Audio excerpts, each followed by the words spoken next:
Pronto. Pronto, já começou. Eu vou iniciar lembrando para vocês aqui da próxima atividade avaliativa, tá?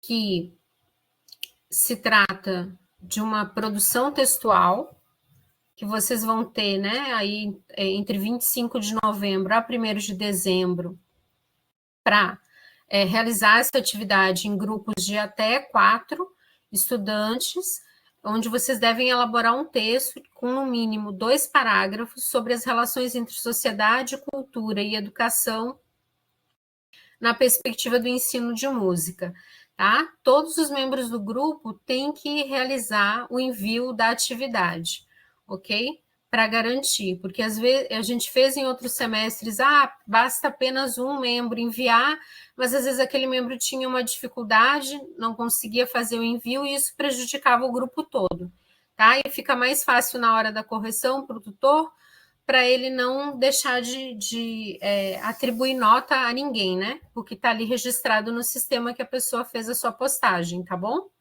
Então, assim, o trabalho é em grupo, mas a postagem, cada um tem que fazer a sua, tá? Mas com o cabeçalho lá indicando todos os membros do grupo, ok? Certo. Tá. Deixa eu ver. Ok, Fabiana, já registrei aqui e depois a aula vai ficar disponível para você poder visualizar, tá bom? Vamos lá. Deixa eu ver se eu consigo compartilhar aqui com vocês a janela.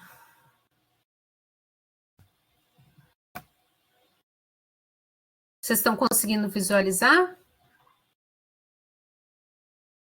Acho que talvez esteja pequenininho.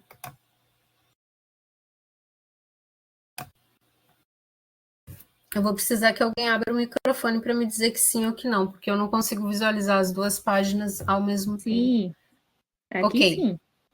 Tá bom, obrigada. Então, hoje a gente vai discutir, né, a partir das contribuições das ciências sociais, sobre tanto os conceitos, né, de sociedade, cultura e educação, quanto as relações entre essas diferentes dimensões, né? Deixa eu só liberar aqui a entrada de mais uma pessoa. Pronto, retornei. Deixa eu aumentar aqui, porque eu acho que fica maior para vocês. Bom, do ponto de vista do debate das ciências sociais sobre o conceito de sociedade, né, a gente tem, desde os clássicos das ciências sociais, como Emile Durkheim, a ideia de que a sociedade é algo que está para além da soma, né, dos indivíduos, ou seja, a sociedade não é simplesmente um agregado de pessoas, né? Ela é algo que está para além disso. A sociedade é algo que antecede os indivíduos e se impõe sobre eles, né? Todos nós nascemos já dentro de uma sociedade, né? Ninguém nos pergunta quando a gente nasce, você escolhe viver em sociedade ou fora dela, né? Isso não é uma escolha, é uma imposição, né? Nós já nascemos dentro de uma sociedade. Mas também a gente vai ter autores conhecidos, né, como contratualistas, que vão pensar a sociedade enquanto um contrato entre indivíduos que escolhem viver em sociedade porque isso é mais vantajoso, né? Por exemplo, a discussão que o Thomas Hobbes traz, né, no Leviatã, em que ele vai dizer, né, que no estado de natureza de todos contra todos, ninguém tem segurança sobre aquilo que lhe pertence, nem sobre a sua própria vida. Então, é muito vantajoso entregar na mão do Estado o monopólio do uso legítimo da violência para resguardar o patrimônio de cada indivíduo, né, de cada família. Então, nessa perspectiva, a sociedade ela seria fruto de um pacto, de um contrato entre os indivíduos, né? A gente vai ter outros autores, por exemplo, como o Norbert Elias, que vão pensar que a sociedade faz os indivíduos na mesma medida em que estes a fazem a partir de configurações de relações, né? Então, aqui não haveria, como a gente viu naquela primeira perspectiva, a ideia, né, de que a sociedade se impõe sobre os indivíduos, aqui não haveria uma prevalência, né, nem da sociedade nem do indivíduo, né? Aqui o que haveria é uma sociedade e indivíduo seriam as duas faces de uma mesma moeda, né?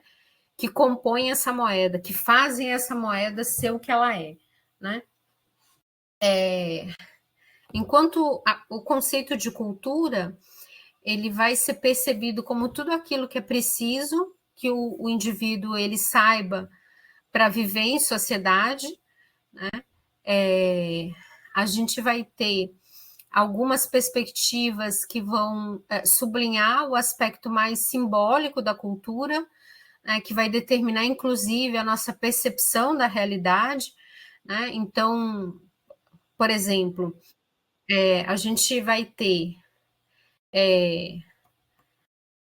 nós né, que vivemos numa região tropical, quando a gente tem contato com o gelo, né, com a neve, a gente só consegue perceber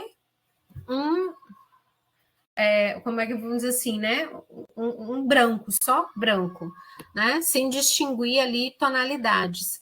Se você vai conversar com esquimós que nasceram e se criaram num contexto de neve, de gelo, eles vão saber diferenciar o que é uma neve própria para fazer os iglus, o que é uma neve própria para você derreter e utilizar como água potável, o que é um gelo fino sobre o qual você não deve andar, né? Então, eles vão conseguir distinguir várias tonalidades, né, de neve e várias propriedades da neve que a gente que não foi criado, socializado na cultura dos esquimós não é capaz de fazer. Né? Então, a cultura ela é algo que ela vai moldar a nossa percepção da realidade, né? Ela vai nos dar uma lente a partir da qual a gente vê o mundo, né? E cada cultura vai ter a sua própria lente, né? Aquilo que é visto próprio numa cultura pode ser visto como impróprio na outra, né? O que é perigoso numa cultura é desejável na outra, né? E assim sucessivamente, né? A gente vai ter também a ideia da cultura como algo que é simultaneamente subjetivo e objetivo, histórico e contemporâneo, né? Prescritivo e performativo. Bom, como assim? Né? A cultura ela é tanto aquilo que está na nossa cabeça, né? Aquilo que a gente sente, aquilo que a gente pensa, quanto aquilo que a gente é capaz de produzir, né? Objetos, instrumentos, roupas, né? E a gente vai imprimir ali marcas culturais em todos aqueles objetos que estão sendo produzidos. A cultura, ela também é histórica, ela também tem uma tradição, né? Ela tem uma história. Assim como a cultura, ela também é atual, ela também é contemporânea, né? A cultura, ela também nos diz o que a gente deve fazer, mas, ao mesmo tempo, cada vez que a gente coloca em prática aquilo que a nossa cultura nos diz o que deve ser feito, a gente transforma, a gente atualiza, né, a nossa própria cultura. Né? Então, por exemplo, o carnaval é uma festa de cunho popular tradicional da cultura brasileira, tá? Mas se você olhar para a história do carnaval, você vai ver que ele passou por uma série de transformações, porque cada vez que essa celebração ela é vivida, ela é experienciada pelos sujeitos, ela se transforma, né? Ela se modifica, entendeu? Mas se modifica em alguns aspectos e permanece em outros, né?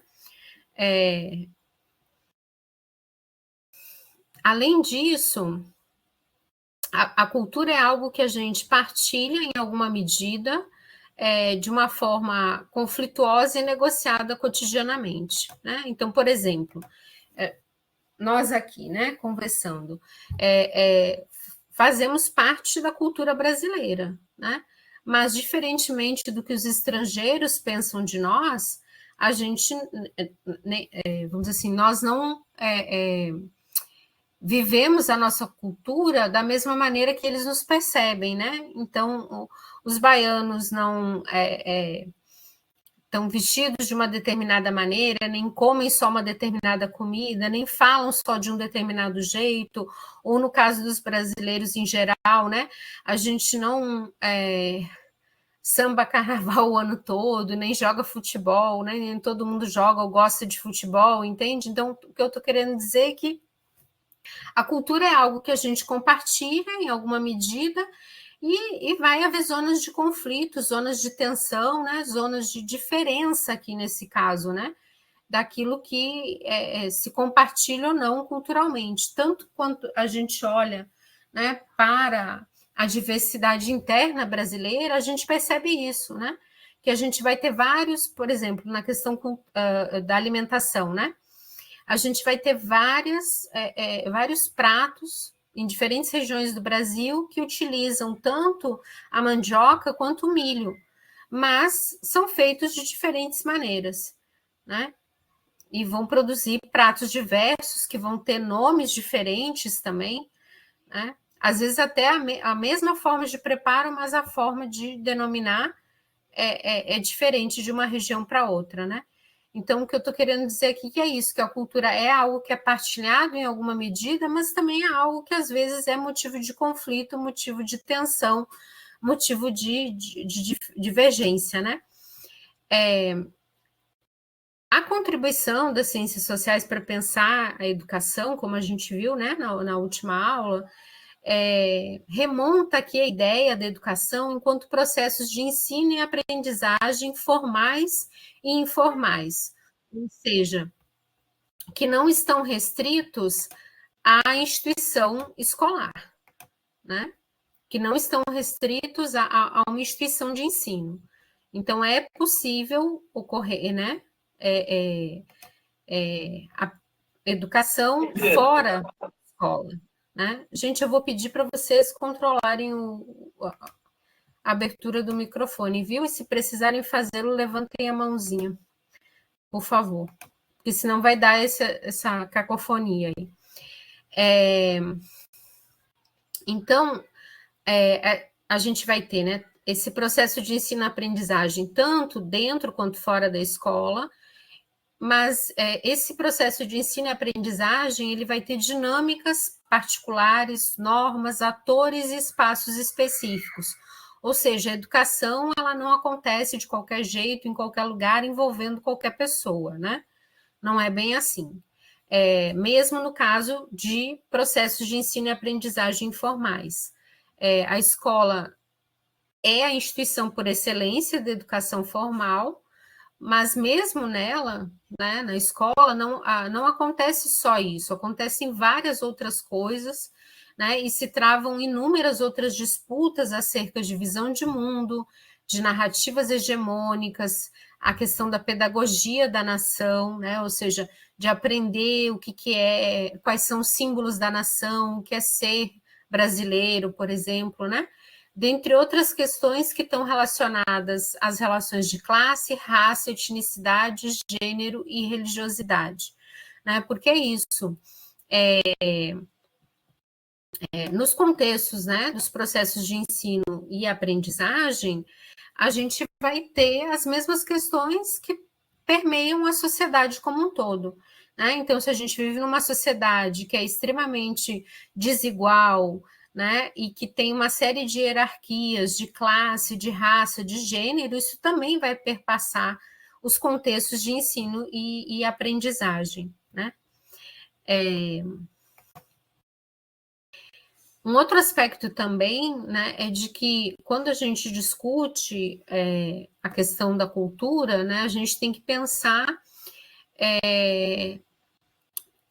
no plural, né, porque é isso, não existe uma cultura genérica, né, a qual a gente possa fazer referência, mas o que existe, empiricamente falando, são culturas, né, tão diversas entre si, e que a globalização, né, ela vai colocar isso cada vez mais em evidência, porque na medida que a gente tem contato com outras culturas, a gente passa a entender a necessidade de reafirmar, né, o nosso pertencimento, né, a nossa identidade local, regional, nacional.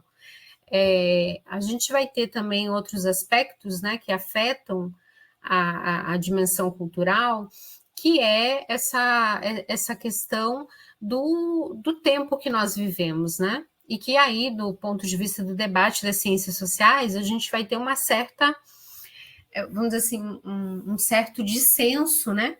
Um certo debate, assim, sobre qual é esse tempo, né? Se nós estaríamos vivendo uma pós-modernidade, ou seja, que, né, nós estaríamos aí num momento mais fluido, onde as identidades regionais e nacionais não teriam tanta importância, porque agora todo mundo seria cidadão do mundo, né, onde a partir do uso das novas tecnologias de informação e comunicação, isso vai afetar, né, muito drasticamente, né, a forma como os sujeitos se percebem, e interagem uns com os outros, né? E como eles se apropriam de elementos de outras culturas, ou se nós estaríamos vivendo um contexto de ultramodernidade, né? O que seria, ou seja, que a gente ainda não teria saído da modernidade, mas estaria vivendo assim aquelas características da modernidade de uma forma mais intensa ainda, né? Como a questão da supressão do tempo e do espaço, na medida que agora você não precisa mais se deslocar grandes distâncias, e mesmo quando você precisa fazê-lo, você faz em pouquíssimas horas, né? Você cruza fronteiras de países em pouquíssimas horas, quando algumas décadas atrás você levava meses para fazer isso, né? Hoje você usa um celular e fala com uma pessoa do outro lado do mundo. Isso era completamente inimaginável, impossível, né, algumas décadas atrás. Ou se a gente estaria vivendo, né, o que o Zygmunt Bauman vai falar, né, de uma modernidade líquida, né, no sentido de que agora todas as formas de vínculos sociais também se tornam mais efêmeros, se tornam mais semoventes, né, na medida em que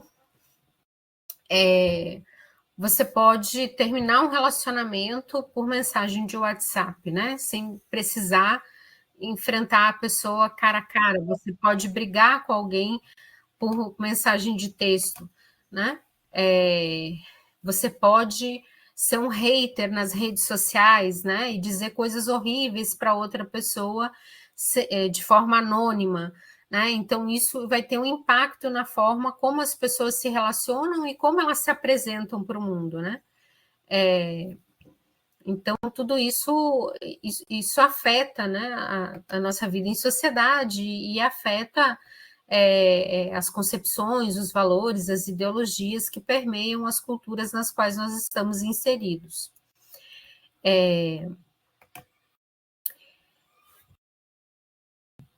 A gente tem que pensar também que o sistema educacional, né, ele vai se constituir a partir do momento em que a sociedade se estruturou em classes sociais, ou seja, por que a gente não vai ter um sistema educacional abrangente, por exemplo, durante a Idade Média? Né? Porque não era necessário você fornecer uma educação básica, mínima, para as classes trabalhadoras poderem desempenhar o seu papel no mercado de trabalho. Né?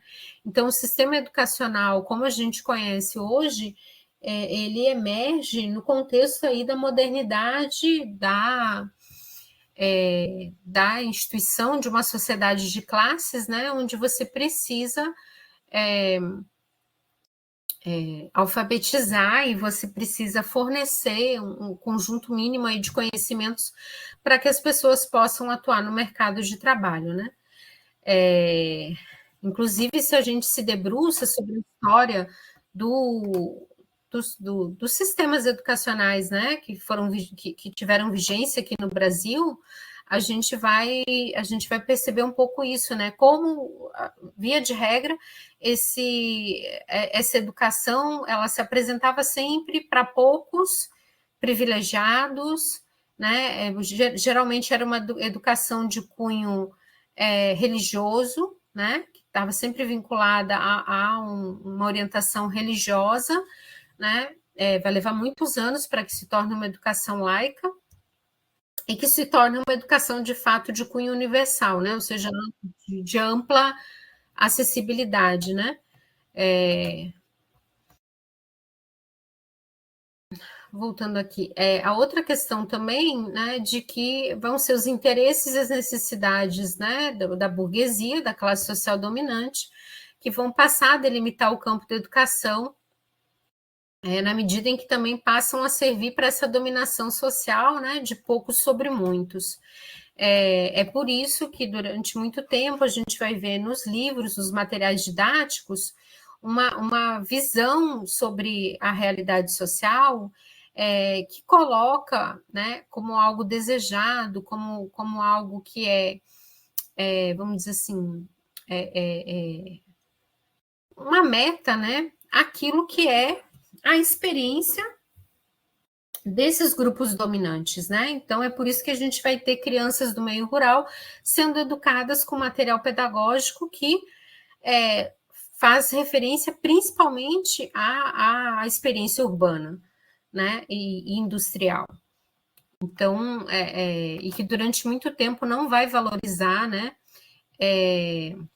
Ok, Fabiana, agora que eu vi aqui, não vai valorizar nem o que acontece no meio rural, nem os saberes, né, e nem as práticas que acontecem no meio rural, tá?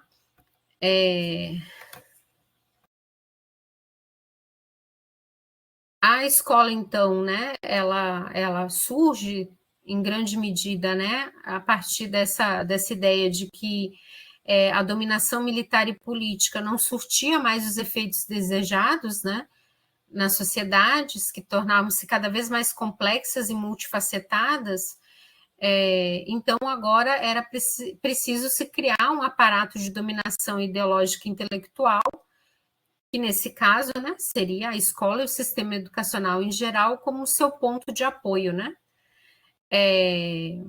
Como eu falei antes, né, essa questão da necessidade de se apropriar da atividade intelectual e das técnicas refinadas de produção é algo que vai passar a compor o rol da divisão social do trabalho, e nesse sentido, né, a classe dominante ela passa a compreender a educação como um elemento fundamental para a manutenção da desigualdade social, uma vez que os conhecimentos científicos e tecnológicos, né, eles vão passar a ser compreendidos como cada vez mais necessários para o desenvolvimento do sistema produtivo. E aí que isso vai criar uma diferença, né, dentro do sistema educacional, que você vai ter uma educação para o trabalho, para as classes populares, né, os cursos técnicos profissionalizantes, de um lado, e você vai ter de outro, né, cursos superiores, especializações, pós-graduações, mais voltadas para uma perspectiva mais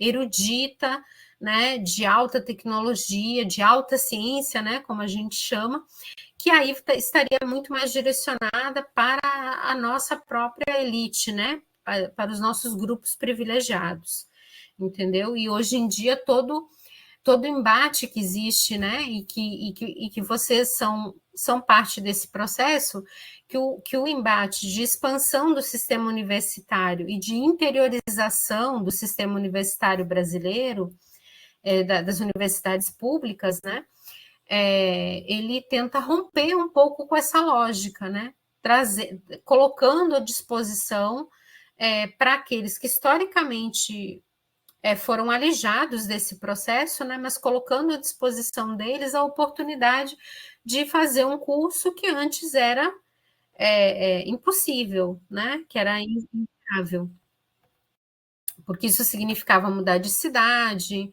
né, permanecer numa outra cidade, então isso não era para qualquer um, né? Então aí a gente vê como a gente vai observando hoje uma mudança em relação ao que era a tônica anterior, né? No intuito assim de tornar mais democrático, de tornar mais acessível, de tornar mais plural, né? Esse acesso ao conhecimento, né? A educação. E claro que isso vai ser, né, objeto de disputa, de batalha, porque era algo que antes era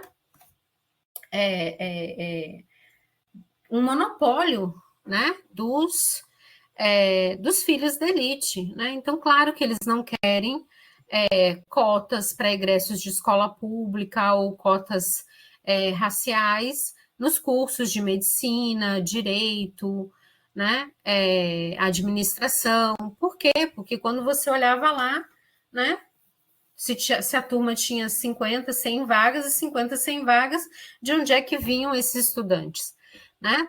Das escolas privadas, né? Das famílias que já tinham 4, 5 gerações de advogados, de médicos, né? De diretores de empresas, entendeu? Então, era uma ideia mesmo de que, olha, para quem isso é pensado, né? Então, não, o filho do metalúrgico vai fazer um curso de torneiro mecânico, entendeu? Para se manter aquela reprodução, né, dentro das próprias classes sociais, entendeu? Ou seja, que a educação não seria para um processo de ascensão e mobilidade social, né? E é por isso que, vamos dizer assim, né, esse desconforto tão grande, né, em relação a essa diversidade que vai se produzindo dentro das universidades, né, em termos de classe, em termos de gênero, em termos de raça, né, porque incomoda muito o cara que mora na cobertura, né, do prédio ver que o filho do zelador está estudando no mesmo curso que o filho dele. Né? Ele sente que ele está sendo atacado, né? No que antes para ele era um monopólio, era um privilégio. Né?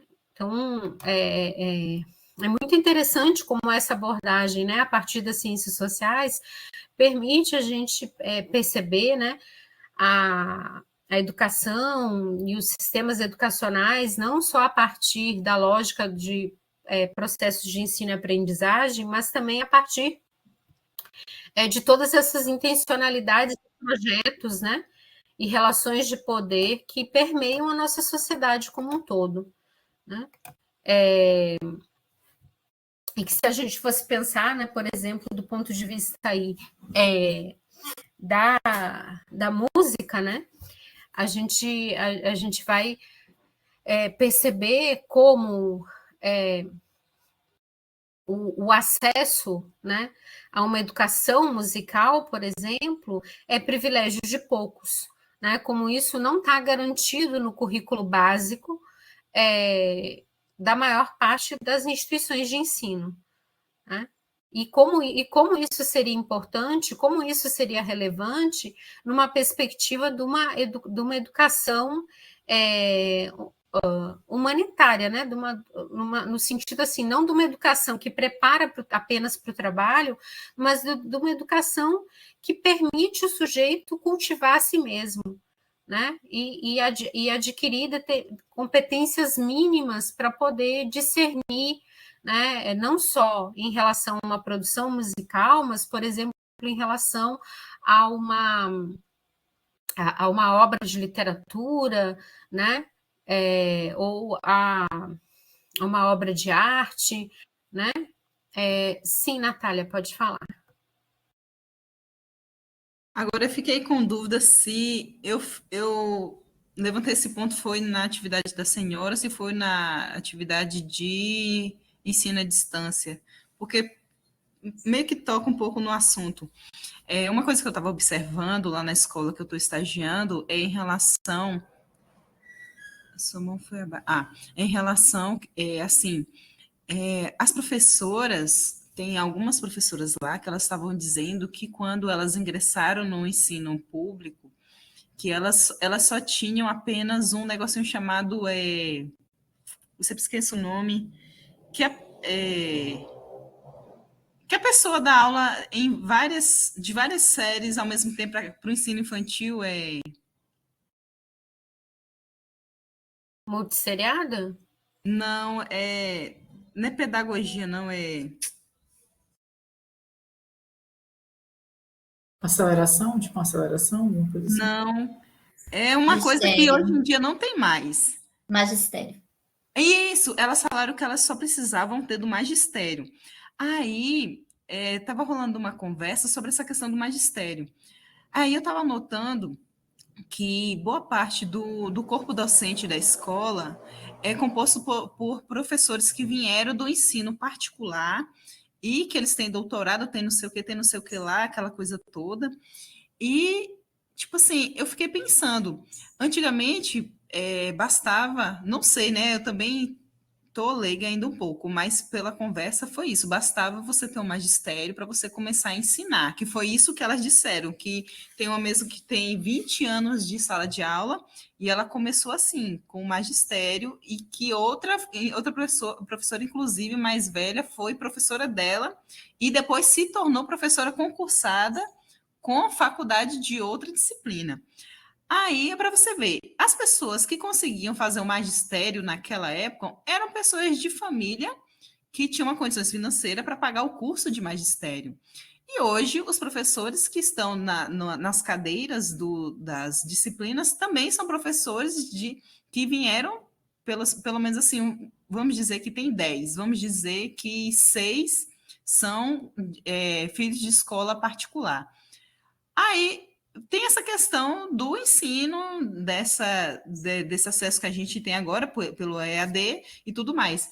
Mas eu fiquei pensando em como a educação ainda está, de um certo modo, refém de quem é burguês, vamos dizer assim nessa palavra, porque a pessoa que vem de uma escola pública, e lá na escola tem alunos que vieram de escola particular para a escola pública, e até uma entrega mínima de um papel, de uma pesquisa é diferente. Eu estava notando isso, a forma que eles retratam a professora, o tratamento, a forma de organização. É um documento todo mais científico, aquela coisa. Então, é muito notório que a diferença entre os meninos da escola particular com os meninos da escola pública é muito gritante. Aí vem essa questão dos professores que estão dentro da escola, que não é 100% professores de escola particular, mas tem essa questão de professores que vieram dessa realidade.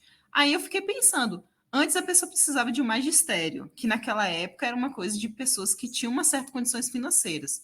E hoje você precisa de um dinossauro de formações para você chegar em um certo patamar. Vamos dizer, lá eles têm doutorado e não sei o quê. Então, assim, a educação, ela realmente está acessível, assim como realmente parece que está acessível, ou a gente ainda está do mesmo modo que a gente estava antes, só que agora parece que está mais acessível. Então, assim, eu queria saber, tipo, se isso faz algum sentido na cabeça da senhora que está mais tempo estudando sobre essas questões sociais e do ensino, ou tipo assim, isso é um delírio? Na verdade, assim, gente, é uma transformação lenta. Por que é uma transformação lenta? Porque você leva muito tempo para formar mão de obra qualificada, né? E eu vou dar um exemplo para vocês, assim, partindo da minha realidade, né? Como eu mencionei antes, eu acho, né? Quando eu me apresentei, eu sou professora do curso de Ciências Sociais, né? Do presencial, na UFRB em Cachoeira.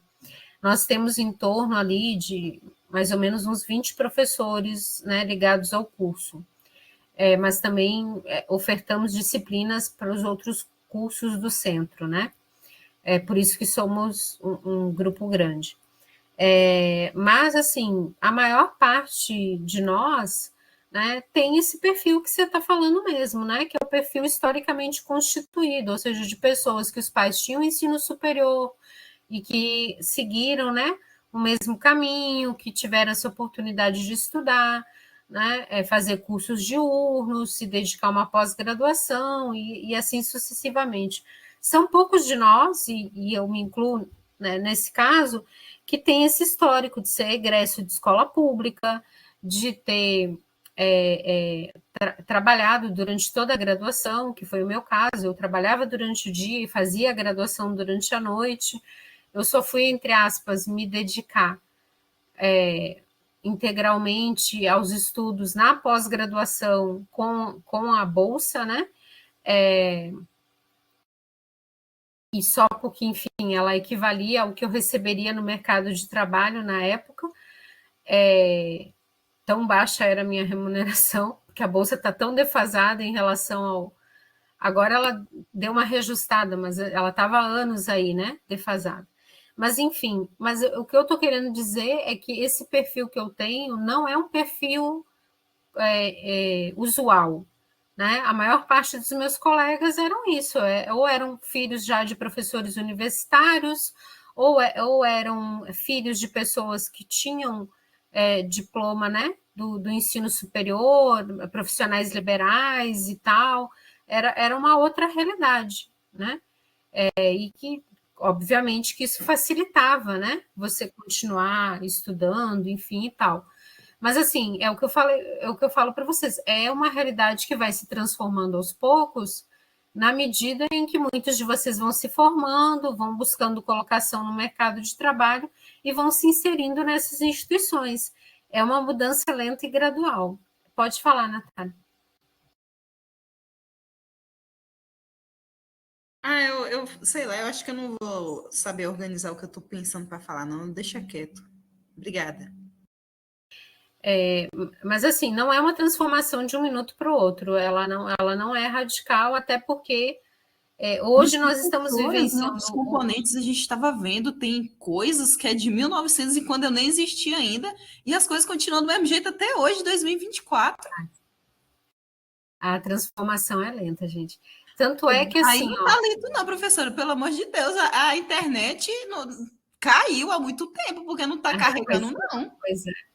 Mas é que assim, mas a gente vai ter também em outras instituições, em outras regiões, outras situações, inclusive dentro de instituições públicas, né, em alguns municípios, que a gente vai ter projetos super inovadores, né, que a gente vai ter, inclusive, premiados, reconhecidos aí, né? Então, assim, não vamos ver só o copo meio vazio, entendeu? Tem coisas também interessantes acontecendo, mas é isso, né? É uma luta constante, diária, para quebrar um padrão, né? Para quebrar uma hegemonia que foi orquestrada, que foi pensada desde o início, né? O sistema educacional todo ele foi pensado assim, né? Ele foi pensado para manter o que está e para conformar os sujeitos dentro do sistema, né? Então, não é de se admirar que ele seja desse jeito, né? Admirável seria se ele fosse de outra forma. Então, né, essa questão que você está colocando, né, que a desigualdade social e o sistema educacional, elas são dois elementos, né, que vão encontrar suas raízes no próprio processo produtivo, né, e que, portanto, a gente não pode pensar, né, essa relação entre desigualdade social e sistema educacional fora da ideia, do contexto de uma sociedade capitalista, né? E aí, trazendo aqui, né, uma citação, né, do Paulo Freire, a educação, ela tanto pode contribuir para o processo de emancipação humana, quanto para domesticar e ensinar a ser passivo diante da realidade que está posta. Né? Então, todos os embates que ocorreram muito recentemente, vocês devem ter acompanhado, sobre a reforma do ensino médio, né? Estavam colocando muito isso, né? Para que serve, então, esse ensino médio, né? Ele serve para o sujeito ser crítico, reflexivo, ou ele serve para o sujeito já se direcionar para qual área do mercado de trabalho ele quer ir, né? E aí você tira várias disciplinas, né? Você vai dando opções para o estudante, se ele não quiser cursar filosofia, se ele não quiser cursar história, né? Se ele não quiser fazer artes, entendeu? E o que isso implica, né? O que isso significa no final, né? Do processo. Então, a educação, né, ela precisa ter agentes que se posicionem diante da realidade e que optem pela construção de um saber comprometido com a maioria popular, ou então que fiquem alheios a essas questões e contribuam para a manutenção das desigualdades. O problema é que muitas vezes os professores, né, mal remunerados, inseridos em instituições com péssimas condições de trabalho, né, desestimulados, muitas vezes eles acabam se rendendo ao sistema, né? E só fazendo a reprodução, né? Então, eu só vou dar minha aulinha com esse material didático que está aqui à minha disposição. Se o estudante deixar de frequentar, deixou. Se ele está entendendo, se ele não está entendendo, para mim, tanto fez como tanto faz, entendeu? Porque eu só o que me interessa é que eu recebo o meu salário no final do mês e pronto. Né? Eu sou mais um operário da educação do que, de fato, um educador. Né? Então, a gente vai ter muito disso, né? A outra coisa também, que a opção majoritária, né, das instituições educacionais, ela via de regra, segue, né, os padrões neoliberais. Então, está sempre muito dependente em relação às demandas do mercado de trabalho, o que vai fazer com que o processo educativo ele seja fragmentado da realidade, né? Ou seja, para ser aplicada uma lógica dominante, que seja geradora de passividade, de submissão aos valores consumistas, ainda que se apresente, né, com um discurso mais humanista, democrático e de escola cidadã, né? Mas que, ao fim e ao cabo, não está, de fato, né, promovendo o humanismo, nem promovendo uma escola cidadã, né? Então, a gente vai ver muito assim, projetos que são desenvolvidos pela escola, mas são projetos para inglês ver, né? Ou seja, só para cumprir tabela, no sentido de que eles, de fato, não envolvem a comunidade escolar com o bairro onde ela está inserida, né? Não fazem, por exemplo, a ligação dos eventos históricos passados com o que a gente está vivendo na contemporaneidade, entendeu? Isso, não se evita discutir, né, política em sala de aula, né, em especial em momentos como os atuais, né, de polarização. Então, você não faz conexão, por exemplo, né, com todos os momentos autoritários que a história, né, do Brasil, né, já vivenciou, com os movimentos atuais neoconservadores, entendeu? Parece que o que está acontecendo hoje não tem conexão com o que já aconteceu no passado, né? Parece que é algo assim novo, né? E que não pode ser explicado pelo que já aconteceu no passado. E isso é um projeto, isso é de caso pensado, né? Porque é isso, se as pessoas conhecessem muito bem a sua história, elas não repetiriam os mesmos erros, né? Então, assim, se o povo brasileiro olhasse para os diferentes momentos em que ele escolheu os seus líderes, né, a gente já teria entendido que aqueles discursos messiânicos do salvador da pátria, do cara que vai varrer a corrupção, que ele vai combater a corrupção com uma bala só, entendeu? Que isso não funciona, nunca funcionou, né? Que isso é só um discurso, é um verniz que encobre ali um outro projeto, uma outra proposta, né? Que não tem nada a ver com combater a corrupção, né? Mas que isso é estratégico, né? Não conhecer a história, não incentivar, né, o gosto pela leitura, né, o desenvolvimento de uma leitura crítica, reflexiva, né? O desconhecimento mesmo, né, de toda uma produção da música popular brasileira, né, que foi extremamente crítica, né, a diversos aspectos, né, da nossa história e da nossa sociedade, entendeu? Então tem muita coisa que poderia ser aprendida, né, nas letras de músicas, né, populares brasileiras, né, sobre diferentes aspectos aí da história, da memória, da tradição, enfim, né, mas que é colocado como algo, né, estritamente lúdico, né, que dali você não consegue extrair nada, né? Eu lembro assim que uma das coisas que me marcou muito e que me chamou muito a atenção foi o que uma professora de história do ensino médio fez com a nossa turma, né? Que foi isso, ela nos convidou num final de semana para ir assistir uma apresentação da Orquestra Sinfônica do Estado, que era gratuita e que a gente nem sabia que tinha, né? E depois, dentro do projeto, né, da disciplina que ela estava ministrando, ela pediu que a gente fizesse uma peça de teatro em cima de uma obra de algum autor modernista, né? Então, assim, a gente teve um outro acesso, né? Uma outra forma de contato com aquilo, né? Que foi para além daquilo que normalmente se faz, e foi muito marcante, assim, foi muito enriquecedor, né?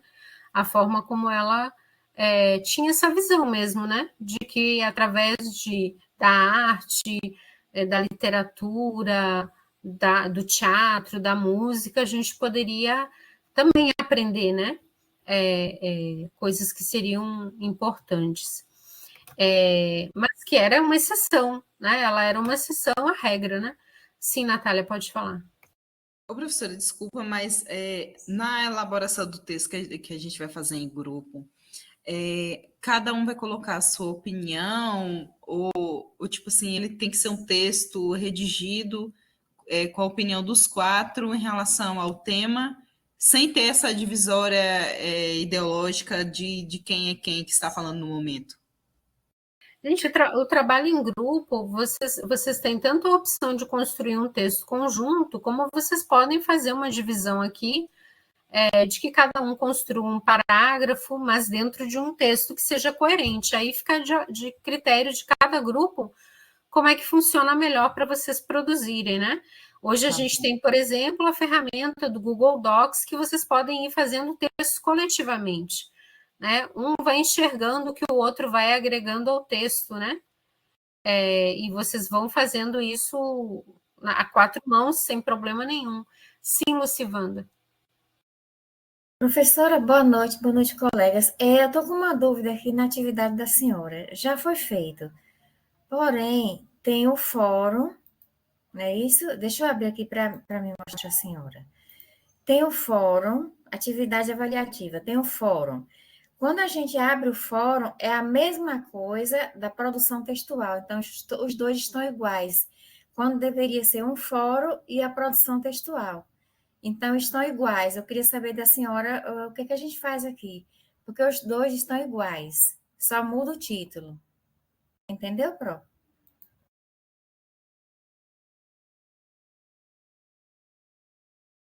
Entendi. Eu vou conferir aqui com você, só um minutinho, que eu estou com a página aberta. Produção textual.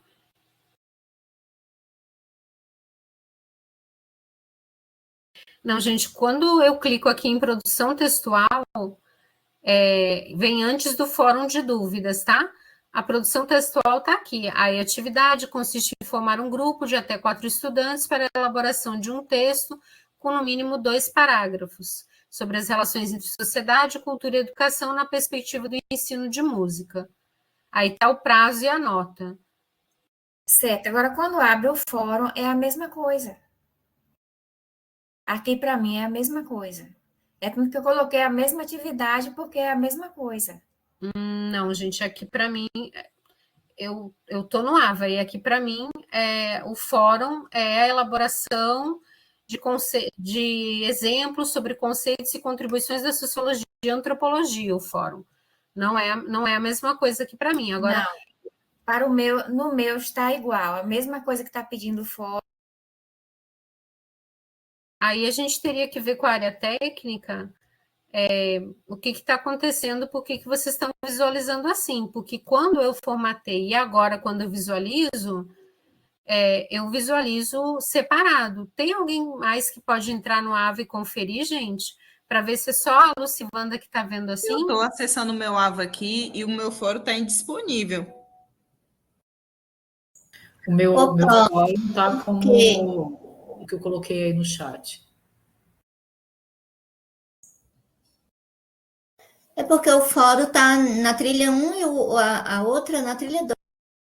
Não, tá tudo junto, Professora, porém realmente no meu também está são coisas assim. diferentes. Não tá é? igual. Professora, o meu também eu estava verificando aqui, né? Que eu entrei na parte da segunda atividade e tá que nem o de Lucivanda. A mesma pergunta. É tanto que eu clico em cima do link para entrar, aparece a mesma pergunta, formulação e tudo. Mesma perguntinha. Gente, olha só. Se tem pessoas que estão visualizando como está para mim, e tem outras que não estão visualizando da mesma maneira, eu acredito que seja o que essas pessoas estão acessando individualmente. Aí eu pergunto para vocês, isso que vocês estão acessando, vocês conferiram aí se é a página mesmo da disciplina de 2024? Sim, professora, Ô, Lucivana, é tem a como mesma você página. compartilhar? Ô, Lucivana, tem como você compartilhar a sua tela para que a professora possa ver? Eu acho que era visualizando, seria melhor. Como tá, não? É porque assim, gente, eu não visualizo igual a ela, eu visualizo igual a vocês que as atividades elas estão diferentes. Eu acho que teria que ser. Lucivana, eu vou te pedir um favor.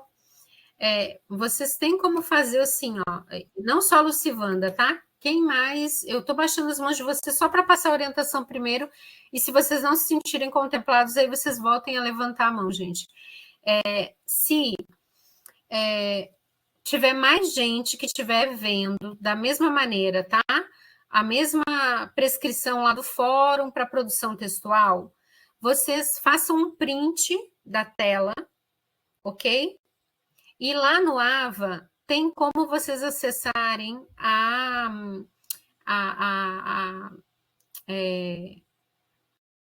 a questão técnica, né? Não tem ali uma forma de vocês pedirem um auxílio técnico?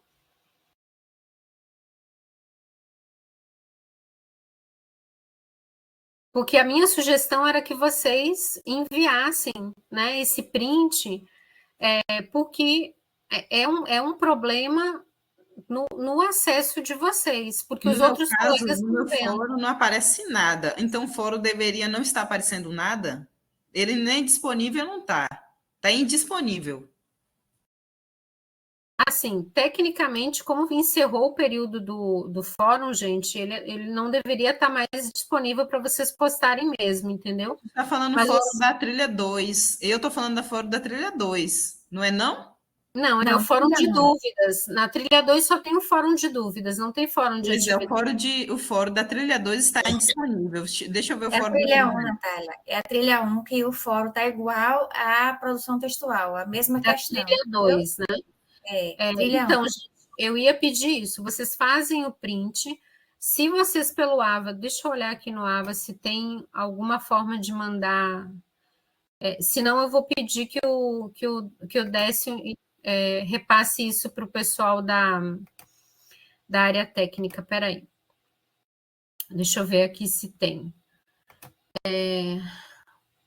Inclusive, o fórum vale 30, está escrito também que ele vale 30 pontos. E a produção textual também, 30 pontos. Até nisso está a mesma coisa. Deixa eu ver aqui, só um pouquinho, gente.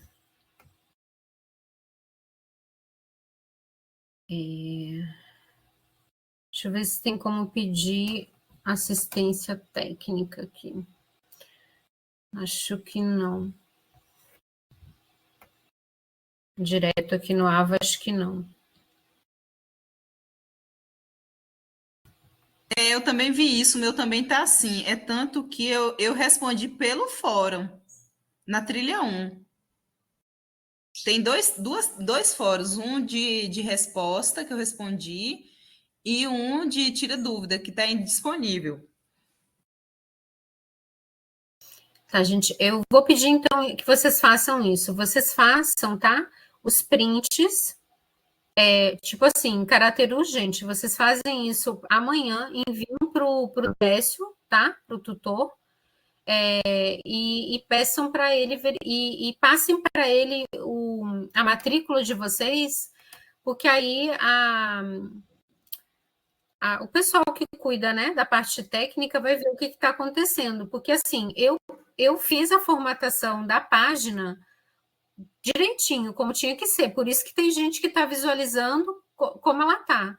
Agora, não sei como é que foi que eles inseriram algumas pessoas depois que não estavam conseguindo acessar o AVA, e eu acho que foi isso que gerou esse problema. Entendeu? Desde o primeiro dia que abriu o componente da senhora, que já abriu assim. O fórum está igual à produção textual. Tanto quando eu clico em fórum, aparece. Era bom que vocês tivessem falado. Oi? Só para entender, então, o fórum da trilha 1, o último fórum da trilha 1 e o fórum da trilha 2, os dois são somente para tirar dúvidas, é isso? Vocês vão ver, gente, que assim, ó, em todas as trilhas tem um fórum de dúvidas. No final, Sim, só para todas confirmar, elas. porque aí o meu tá certo. Se for isso, o meu tá certo. Todas têm, no final de cada trilha, tem um fórum de dúvidas que é só para vocês colocarem dúvidas. Não é atividade avaliativa, não vale nota, tá? Ótimo.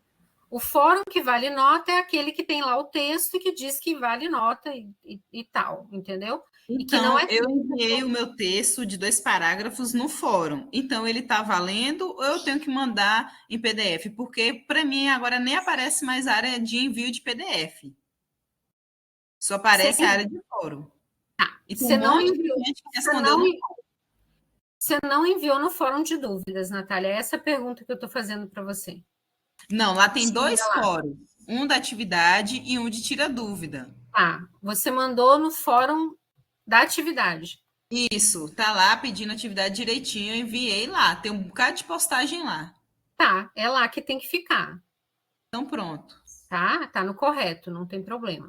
Ok? O fórum tirar dúvidas, gente, é exatamente como o título diz.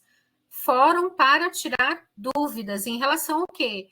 Em relação à atividade avaliativa ou algum outro problema que vocês estejam tendo, tá? Agora, se vocês estão visualizando, quando vocês clicam na produção textual, vocês não estão visualizando a produção textual, mas estão visualizando outra coisa, façam um print, enviem para o Décio, tá? Com o nome completo de vocês e o número de matrícula, e digam que vocês não estão acessando como deveria ser. Tá? Que o que vocês estão visualizando não é o que eu programei. Entendeu? E que precisa ter uma assistência técnica. Aí não sou eu que vou... porque assim, eu não consigo mexer na forma como vocês visualizam. Eu, no máximo, consigo visualizar como estudante. Mas eu já fiz esse teste e eu visualizo exatamente como eu formatei. Entendeu? Então, não tem mais o que eu possa fazer. Eu não consigo alterar mais nada, porque o que eu fiz estava dentro daquilo que era o meu roteiro, entendeu? Então, o problema está no acesso de vocês ao AVA. Inclusive, talvez isso aconteça com outras disciplinas, entendeu? Que vocês podem estar vendo as coisas meio embaralhadas. Como a gente mudou de ambiente, né? O AVA mudou um pouquinho a cara dele, né? Agora nesse semestre, eu acho que podem acontecer problemas, então é importante vocês relatarem, até para que vocês possam fazer a postagem da produção textual corretamente, tá? Então, todo mundo entendeu que quem estiver visualizando lá na produção textual, uma coisa como se fosse fórum, tem que fazer um print, enviar para o Décio com o nome completo e a matrícula, pedindo para corrigir isso? Tá, certo. Então, eu vou... Professora, só para finalizar aqui rapidinho, a Lu me mandou um print aqui, e antes estava aparecendo assim para mim também, do jeito que está aparecendo aqui para ela. Só que aí eu respondi só no fórum, porque eu fiquei assim, e como já tinha pessoas que estavam respondendo no fórum, eu respondi só no fórum e não enviei o PDF. Entendeu? Aí agora, essa parte do PDF sumiu, agora só está o fórum. Aí tem 2 fóruns, o de tira dúvida, que está escrito fórum tira dúvida, trilha 1, se eu não me engano. Deixa eu ver aqui para não mentir. Todas as trilhas têm um fórum tira dúvida, gente. Todas elas têm, tá? Fórum tira dúvida e trilha 1. E tem o fórum, está escrito assim no fórum, ó, fórum sobre conceito e construções da esse era a atividade. sociologia. Pronto, aqui está certo. Quem postou aqui está certo. Certo, certíssimo. Agora, Lu e as outras pessoas, vocês postaram no fórum ou vocês enviaram o PDF? Gente, são 2 atividades. Uma é o fórum da primeira trilha. A outra é a atividade do PDF da segunda trilha. Isso. A primeira atividade para mim é um fórum, só que quando abre o fórum, abre a mesma coisa que abre na atividade que está abaixo. Abre, não há um fórum que se abre a produção textual. É a mesma coisa da produção textual, só tem o nome de fórum, mas quando abre não é o fórum, entendeu? Entendi, mas o que eu estou querendo dizer é que deve ser um problema no teu acesso, que aí o pessoal da área técnica que vai corrigir, Lucivanda, eu não consigo corrigir. Porque se todo mundo estivesse vendo errado, aí eu ia pedir para ele ver como é que a página está sendo visualizada, entendeu? Por vocês. Mas como são só alguns, aí ele tem que ver pela matrícula, entendeu? O que foi que aconteceu, tá? E aí, assim, ó, por que eu não mencionei nada aqui sobre o PDF? Porque no fórum também existia a possibilidade de você anexar algum arquivo, se você quisesse, né? Alguma outra coisa em anexo, né? Tinha a postagem, mas também tinha como colocar algum anexo, né? Mas não é isso, vocês estão falando da produção textual, né? O PDF é sobre a produção textual, né? O trabalho em grupo. É isso? Tá. Ok. Posso continuar, gente? Vocês entenderam, né? O que tem que fazer. Aí eu vou depois reforçar com o Décio para que ele cobre o pessoal da área técnica para resolver o mais rápido possível o que vocês passarem, tá? Para vocês não terem nenhum prejuízo aí no período da realização da atividade da produção textual, tá? Mas mesmo assim, se vocês tiverem alguma dificuldade, vocês se comuniquem comigo e com o Décio, tá bom? Para a gente ver uma alternativa, tá? Vou voltar aqui, então.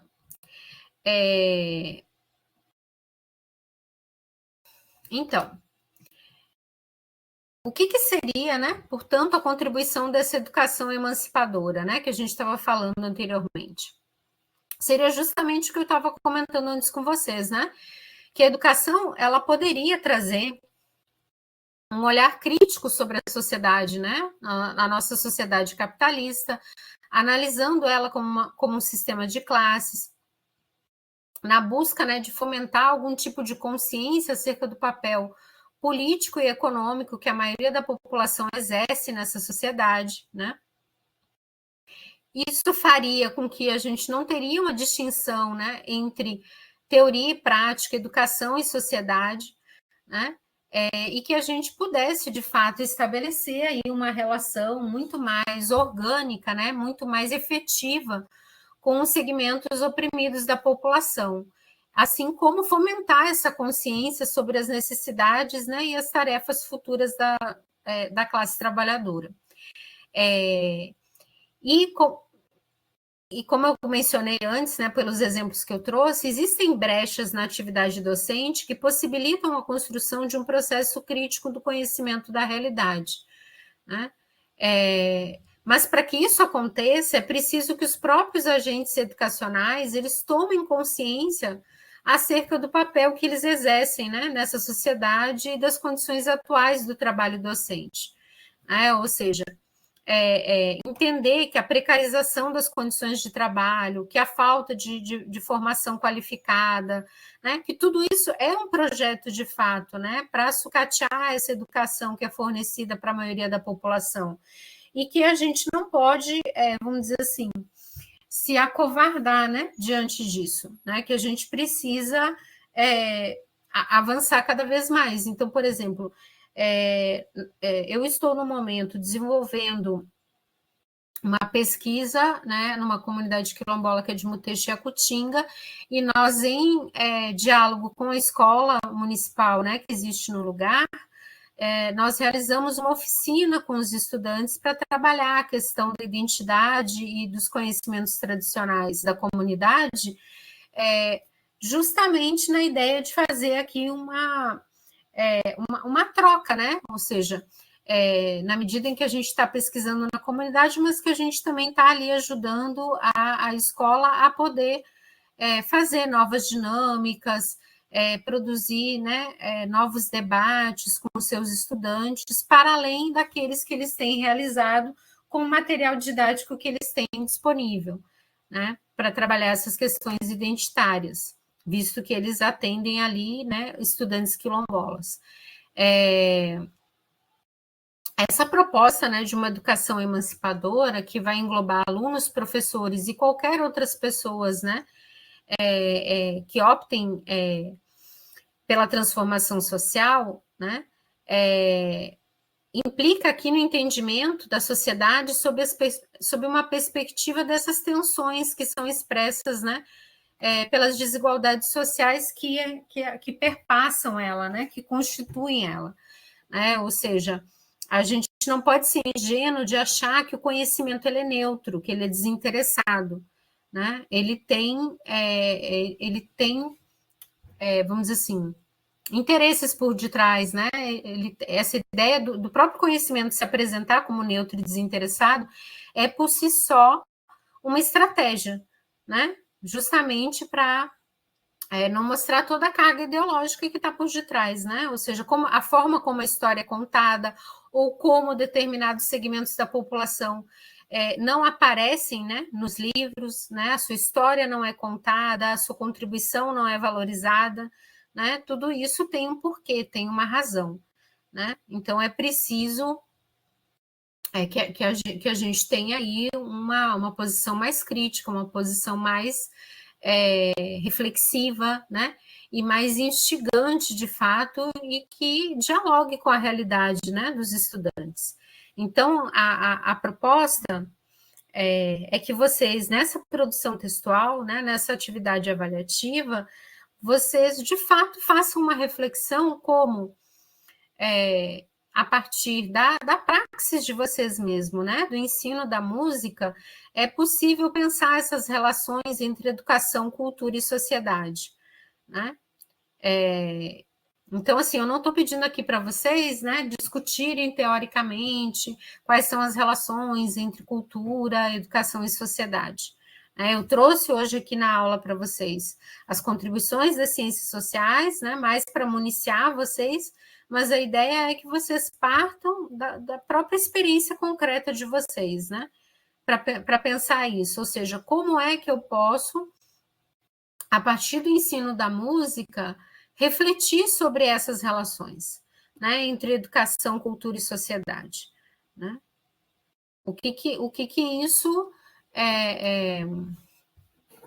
o que trabalhar com uma música em sala de aula me permite pensar, né, sobre essas relações entre educação, cultura e sociedade, tá? Então, assim, eu estou pedindo no mínimo 2 parágrafos, mas vocês podem fazer mais do que 2, né? Então, se vocês, por exemplo, entrarem num acordo no grupo, que cada um vai contribuir com um parágrafo dentro do trabalho, né? Pode ter 4 parágrafos, não tem problema nenhum. Se vocês se sentirem mais à vontade, cada um formulando um parágrafo, agora os parágrafos vão precisar conversar um com os outros, né? Não pode ser um Frankenstein, entendeu? Vocês vão ter que ajeitar o negócio, né? Para ficar mais ou menos coerente, tá bom? Dúvidas, gente? Tá? Então, antes de encerrar, não esqueçam de enviar para a Décio os prints com o nome completo e matrícula de vocês e o que vocês, que atividade que vocês não estão conseguindo visualizar, que no caso é a produção textual. Se vocês quiserem, façam aí o mesmo movimento em relação à tarefa que está na trilha 3. Vejam se vocês visualizam a tarefa como ela deveria estar. Eu vou falar para vocês como é que ela deveria estar, tá? Aí, se ela não tiver, vocês já mandam isso também, dizendo, olha, não está certo, tá? Na tarefa, é a proposta de uma atividade para ser desenvolvida no contexto escolar, tá? E aí tem ali o que a proposta tem que conter. Também é uma atividade em grupo, tá? Então, se vocês perceberem que não é isso que vocês estão visualizando, tirem o print e mandem também, dizendo, olha, tá só aparecendo o texto do fórum, tanto aqui quanto lá, entendeu? Certo? Não deixem, gente, para poder fazer a produção textual, não deixem de dar uma lidinha nos textos que eu sugeri, nem de visualizarem os vídeos, tá bom? E eu vou corrigir lá o link, vou baixar o vídeo mesmo da aula lá para vocês, tá certo? Junto com essa aqui. Então, as duas vão estar disponíveis para vocês, tá? Até a próxima semana, ok? Sim, Fabiana, pode falar. Na atividade 3 é um plano de aula, então, né? Pelo que eu entendi.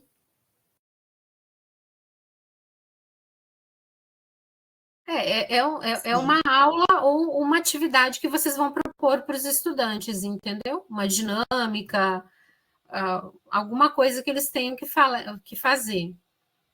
E que vocês vão passar daí, né, o roteiro, as orientações do que deveria ser feito e qual é o objetivo, né? Então, no caso, é só para fazer o plano de aula, não é para gravar a execução e enviar, não. Não, gente, e não seria nem assim um plano de aula, é um plano de uma atividade, porque uma aula pode ter mais do que uma atividade, né? Vocês podem fazer várias coisas dentro de uma aula. Eu estou pedindo apenas o plano de uma atividade, é como se fosse assim, uma tarefa que vocês vão fazer com eles, uma proposta de alguma coisa que vocês vão desenvolver com eles. Tá? Então, é uma coisa até mais simples do que um plano de aula, entendeu? Entendi, pronto. Então, por exemplo, digamos assim, eu vou ter uma aula sobre cultura popular. E aí, dentro dessa aula, eu vou desenvolver várias atividades. Então, uma dessas atividades, eu vou propor para os estudantes, por exemplo, ouvir e analisar 2 músicas, né? E aí eu vou colocar lá, olha, no que vai consistir a atividade, né? A escuta e a análise e debate dessas 2 músicas. Qual o objetivo disso? Identificar os elementos da cultura popular que são mencionados nas 2 músicas, entendeu? Então, não precisa ser uma aula inteira que vocês vão colocar ali, entende? Pode ser só uma atividade pontual mesmo. Tá? Mas isso é a nossa última atividade avaliativa. A gente ainda tem uma aula no dia 9, tá bom? E é nesse mesmo link aqui, tá? Então, vocês viram como tem uma dificuldadezinha? Tentem entrar às 7 horas mesmo, né? Porque caso caia, tem que entrar de novo, a gente não começa tão tarde, tá bom? Eu vou parar a gravação agora e a gente encerra por aqui, gente. Bom descanso para vocês.